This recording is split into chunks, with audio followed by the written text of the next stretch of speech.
मैं doctor Devendra Singh Barola, associate professor, Pandit Naval Kishore Sharma, government PG college Dausa. मैं आज आपको बीएससी पार्ट 3 प्लांट इकोलॉजी के अंतर्गत वायुमंडल के बारे में बताऊंगा। हमारी पृथ्वी को चारों ओर से आवृत करने वाली गैसीय परत या वायुमंडल के आवरण को वायुमंडल कहते हैं। वायुमंडल का निर्माण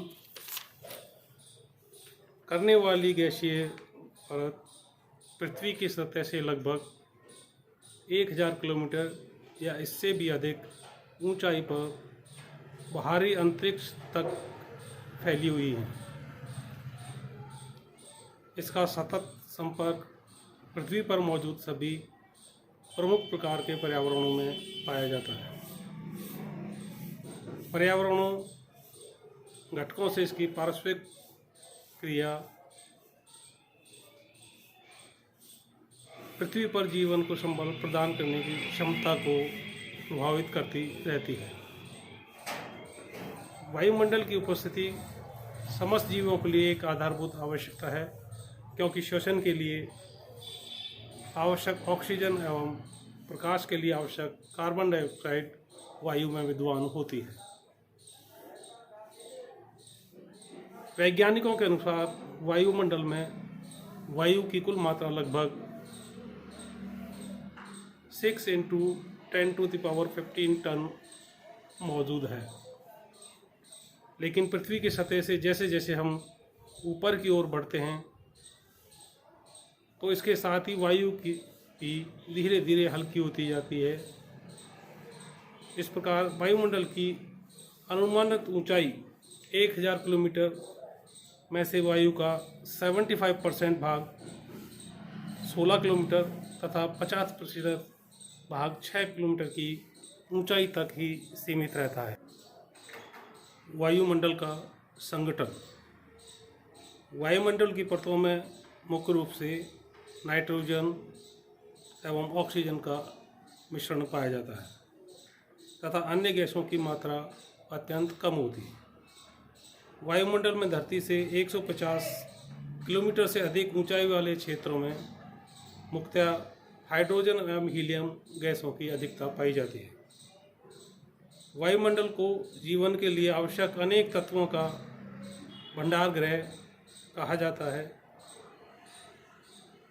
इसके अतिरिक्त पृथ्वी पर सभी विभिन्न महत्वपूर्ण कार्य वायुमंडल द्वारा संचालित संधारित होते हैं, जैसे सूर्य से पृथ्वी पर आने वाली विकिरण ऊर्जा को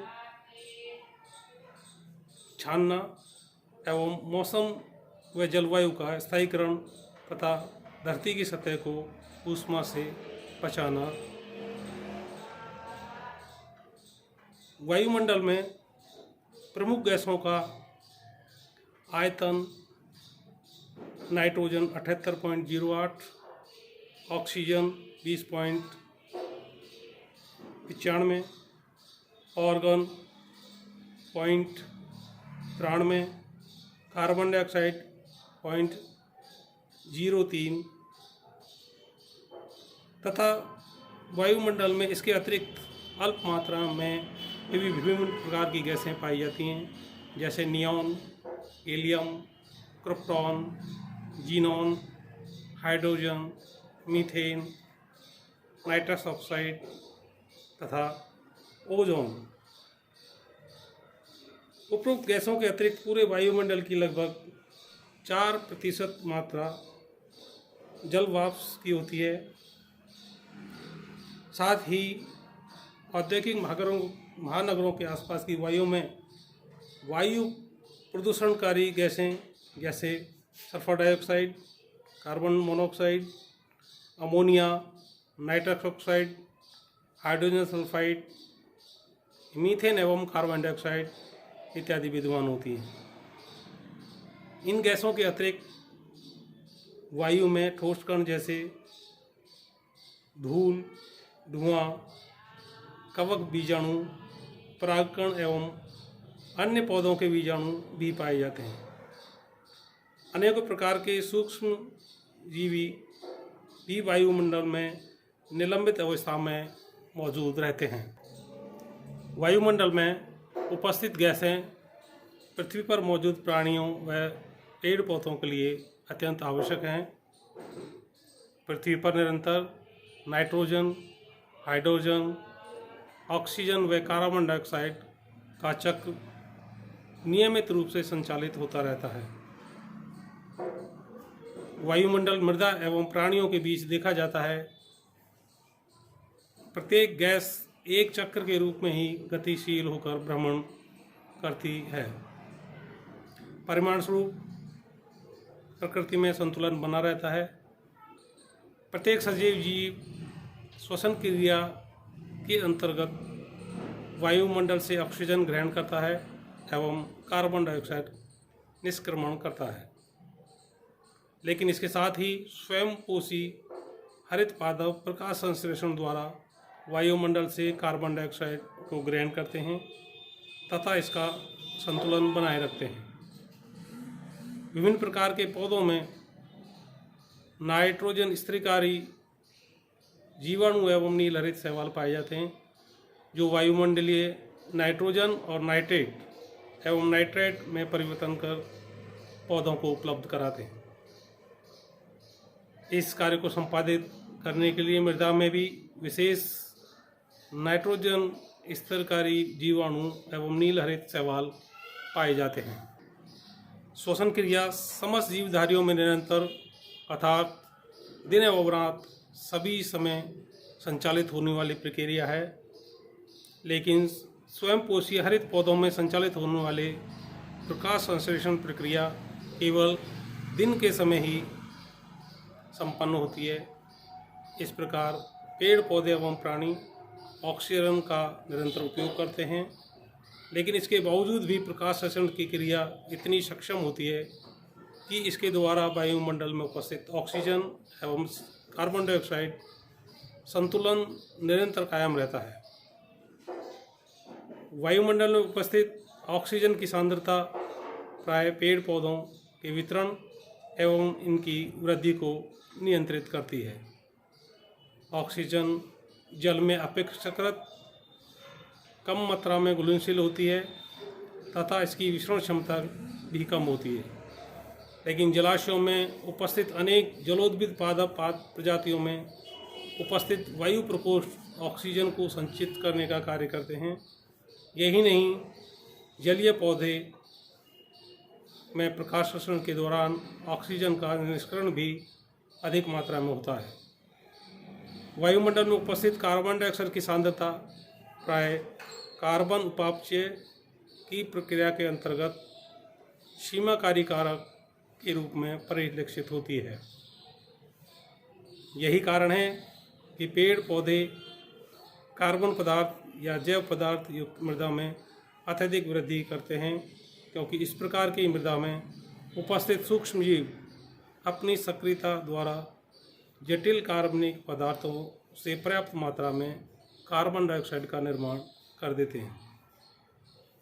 यदि वायुमंडल में कार्बन डाइऑक्साइड की मात्रा अधिक हो तो इसका सर्वाधिक दुष्प्रभाव पेड़ों की जड़ों, मृदा वायु संकट पर दिखाई देता है। कार्बन डाइऑक्साइड जल में सुगम रूप से घुलनशील होती है तथा यह जलोद्भिद पौधों को प्रकाश संश्लेषण हेतु आसानी से निरंतर प्राप्त होती रहती। वायुमंडल में नाइट्रोजन गैस की मात्रा 78% होती है, लेकिन इसके निष्क्रिय होने से पौधों पर इसका सीधा प्रभाव नहीं पड़ता है।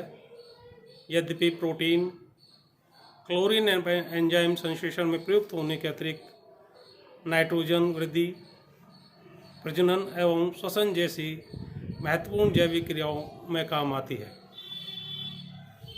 यह प्रत्यक्ष रूप से या सीधे ही पादप कोशिकाओं द्वारा अवशोषित नहीं होती है। पौधों को नाइट्रोजन केवल नाइट्राइट एवं नाइट्रेट के रूप में ही उपलब्ध होती है तथा नाइट्रोजन का स्थिरीकरण केवल नील हरित शैवालों एवं में मृदा में उपस्थित नाइट्रोजन स्तरीकारी जीवाणुओं के द्वारा ही होता है। फिर भी सभी जीवधारियों में विभिन्न जैविक क्रियाओं को संचालित करने के लिए नाइट्रोजन एक आवश्यक तत्व है।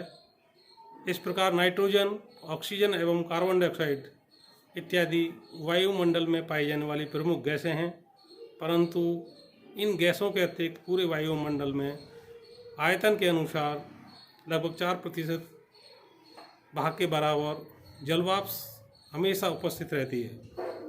जलवाष्प की उपस्थिति के कारण वायु में आर्द्रता पाई जाती है तथा इसका नियंत्रण ताप के द्वारा होता है। ठंडी एवं नम हवा या गर्म एवं सूखी हवा का पौधों को वाष्पोजन क्रिया पर सीधा प्रभाव होता है। वातावरण प्रत्यक्ष या अप्रत्यक्ष रूप से सभी वनस्पति को प्रभावित करता है।